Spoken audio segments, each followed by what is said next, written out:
So let me show you the vital few, understanding your vital signs of strategic productivity. Okay, so if you get in a car wreck and your leg's sticking out of your leg meat and and you're bleeding out your ear and so forth, and you're rushed to the emergency room, what's the first thing they're going to do? Right. They're not going to worry about your bone sticking out of your leg or the blood coming out of your ear. They're going to check your vital signs because they could be working on your leg and not realize that your heart rate is dropping precipitously and you could be dead before they bandage up your leg. So the first thing they do is figure out where your vital signs are. Same thing when it comes to your productivity. There are things that are vital, metrics that are vital to your productivity. While you're going and chasing the extremities, the fires that are happening over here, the loud voices, the solicitations, the sirens call, you could actually be killing your productivity and not even knowing it. So let's talk about what are those vital signs. There are vital few functions, vital few priorities, vital few metrics, and vital few improvements. If all you do is focus on the few in each of these categories, I'm telling you where you could be a year from now is extraordinary. We'll walk through these real quick. Vital few functions. These are the few functions that matter the most. The reason why you're paid what you're paid. These are the functions that make you the rainmaker of your particular job position. When I spent time with this guy here, I love this guy, Mehmet Oz, an extraordinary human being. I mean, when I met him, he had his Emmy Award-winning TV show already. He was still doing 200 open heart surgeries a year. And he has a whole line of best-selling books, 2 nonprofit organizations. The guy was just prolific. And I'm spending time with him, and he's the most relaxed, calm, non-stressed, not looking at any smartphone, none of the rest of that guy. And I said, Mehmet, how are you doing this? How are you pulling all this off? Because, man, I'm doing 1/10 of what you're doing, and I'm running around like a crazy person. He said, I learned a long time ago that there are only a vital few functions that are important in any endeavor. He says, for instance, take heart surgery. He says, there's 1,000 little procedures that are done in the midst of a heart procedure.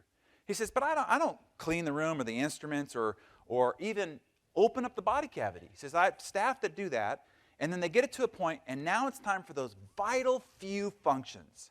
Those are the things that I do. So I walk in cleaned up, and then I perform those vital few functions. Now, these are vital because if they're done well, patient survives. They're done wrong, patient dies. And so I've got to be ready to be excellent at those vital few. I do those vital few, and then I leave the room and have the staff take care of the rest. It's the same thing when it comes to a TV show. He said, I don't edit the commercials and put the staging light around. He says, there's a vital few functions that they're expecting me to be excellent at, to be ready, prepared, and on point. And so I work on those vital few functions. I show up, I deliver those vital few functions, I leave the rest to a capable team. Same thing with running a nonprofit, same thing with writing up a line of best-selling books. And so what he said is, you have to identify your vital few functions. What are the vital few functions that only you can do? And it's the reason why you're the rainmaker. And then leave the rest to a capable team and get excellent at those vital few. Now, there are not 5,000 functions that are important for you to do to be successful at what you do. That's the mistake most people make. In fact, it always comes down to less than a half a dozen. I'll give you, for instance, when I was in real estate, there are 5,000 functions you could mistake that are needed to do to be productive in real estate. If any of you are familiar with this, I'll just read off a few. Get the permit report from the city, meet with the selling agent, check on the septic tank history, review the utility bills, send thank you gifts, prospect, show property, go on broker tour, get buyer pre-qualified. 5,000 things you can run around like your head cut off and be productive, right? I learned real quickly there are only 3 things that matter. When I do them, and only I can do these 3 things, you can't delegate, can't have a staff do these 3 things, only I can do it. And when I do them, we get paid. The cash register rings. Those things were pitching a listing, negotiating a contract, and prospecting. And when I did these things, we made money. And when I was doing the other things, we weren't. And so I became so fanatical about focusing my time on these 3 things that I actually bought a stopwatch and wore it around my neck. And every time I was doing one of those 3 things, I turned it on. As soon as I stopped doing one of those things, I turned it off. So for instance, I'm prospecting, going door to door. Knock, knock, knock. Door opens, turn it on. Talk, talk, talk. Door closes, turn it off. Down the driveway, up the driveway, knock, knock, knock. Door opens, on. Door closes, off. Go home, ring, ring, ring. Phone answers, on. Phone down, off. So the first day that I did this, I just wanted to set the bar really high, just to crush it, right? So every day thereafter, I'd have to try to match that number. I was a little crazy back yonder, right? So I put in this 16-hour day. I mean, it's 10:30 at night. I'm exhausted, and I wouldn't let myself look at it all day. And now it's time for the big reveal as I turn it over. So that first day, putting in 16 hours, guess how much time I was able to log? 2 hours, 3 hours?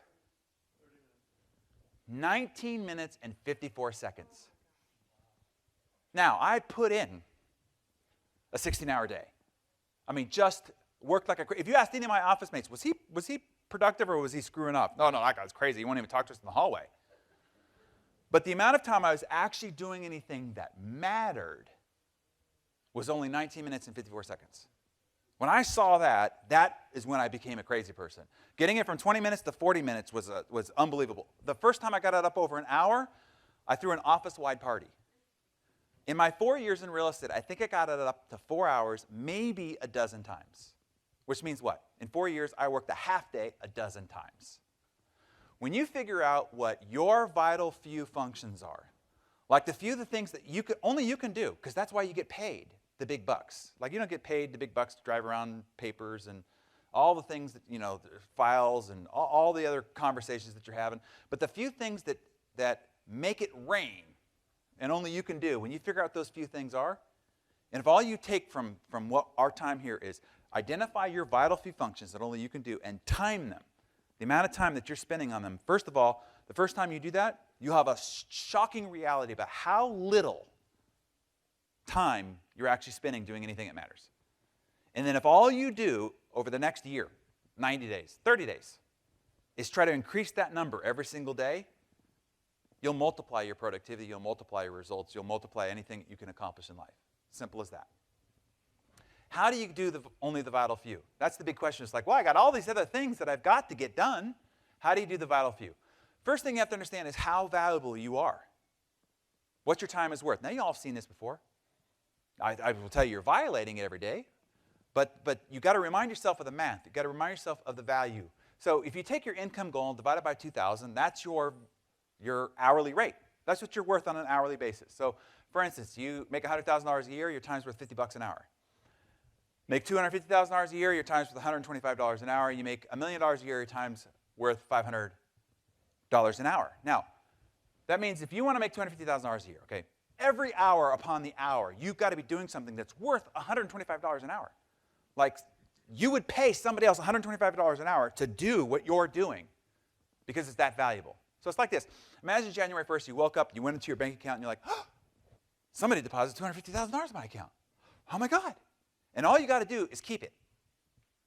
But every hour on the hour throughout that year that you don't do something that's worth $125 an hour, the difference gets taken out of your account.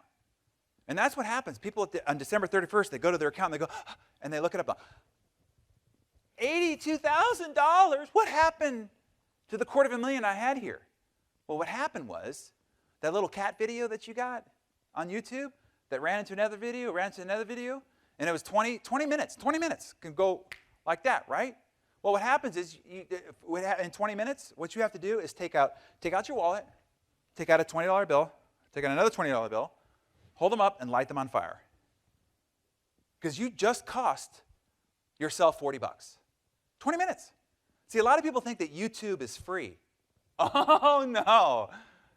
Facebook, Twitter, those aren't free. Those are so expensive on your time because they're costing you so much time.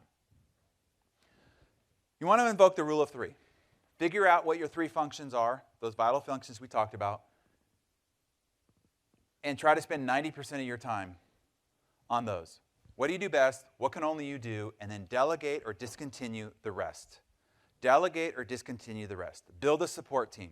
In this day and age, the ability to get virtual assistants, I don't even care if you're an employee. Your ability to hire virtual assistants to do low volume, low pay work so that you could stay focused on your vital few is essential. Absolutely essential. Always ask yourself, would I pay somebody else $125 to do what I'm doing right now? Would I pay somebody $125 to make comments on my blog? To respond to somebody's Facebook notification? If the answer is no, Stop doing it. You can't afford you doing it. See, people, for some reason, violate and abuse their own time. And that's all you've got in life. As soon as you're born, there's a fuse that's lit. And that fuse is burning every minute on the minute. And it's getting shorter and shorter. All you have is time. Don't mistreat time. So what's better than a few? If you get your world identified down to a few vital functions, what's even better than a few? Yeah, one. Right, exactly. I learned it from this guy here, Joel Osteen. Now, a lot of people see him as a Christian televangelist and so forth. I don't. I see him as a CEO of a several $100 million organization, which is, in fact, what he is. And so I said to Joel, man, you're reaching 40 million people a week. You got this large organization. We're basically in the same business, trying to inspire hope and abundance in people's lives. You're killing it, and I'm not. How are you doing all this? And he says, you know, when I first took over the church from my father, he says, I was trying to do it all. He says, I was doing weddings and baptisms and funerals, and he says, I was even, adjusting the lights, for the stage before we went on air. And he said, our organization stalled. It couldn't grow any further than my calendar could stretch. I realized that I was the main constraint. Number one, I was killing myself, and secondly, we were stalled. So he said, I had to figure out how to stop doing as many things as possible. So I asked myself the question, what's the one thing that I do that has the greatest contribution to our overall success? And he said, I realized it was the 22 minutes on Sunday. If those 22 minutes are inspiring and hopeful and funny and engaging, it drives the rest of the engine. He said, so I stopped doing everything but those 22 minutes. So literally his schedule to this day, Wednesday he just thinks, reads, and drafts ideas about what he might want to talk about on Sunday. The whole day. Does nothing but sort of enriches himself so he can think about what he wants to do on Sunday. Thursday he writes out his sermon word for word. The whole day. You can't reach him. Family can't reach him. Staff can't reach him. Friday he spends the whole day just memorizing it. You ever seen him on Sunday? Like the guy, no notes, magic, right? Saturday he delivers it twice to a closed group inside his church. Sunday, lights, action, camera, bam. I mean, I say he's one of the best keynote speakers of our day. He has to do 22 brand new keynotes every single year. Most speakers have one stump speech, and that's it. That's how they spend their career. He's got to do 22 new ones a year. How can he do that? Because it's all he does. All week, throughout the whole week, just for 22 minutes. And now he reaches 40 million people instead of the small church that he started with in Houston. And so I ask you to ask yourself, what is your one highest activity? The one thing you do. When you do it, you're not getting paid $125 an hour. You're getting paid thousands of dollars an hour because that activity is so valuable to driving the economic engine of your business. You figure out what that is and then arrange your life to try to do nothing but, or as much as possible, more percentage of just doing that one thing. Your world will change. So here's your goal. You want to do fewer functions more often and get better at them.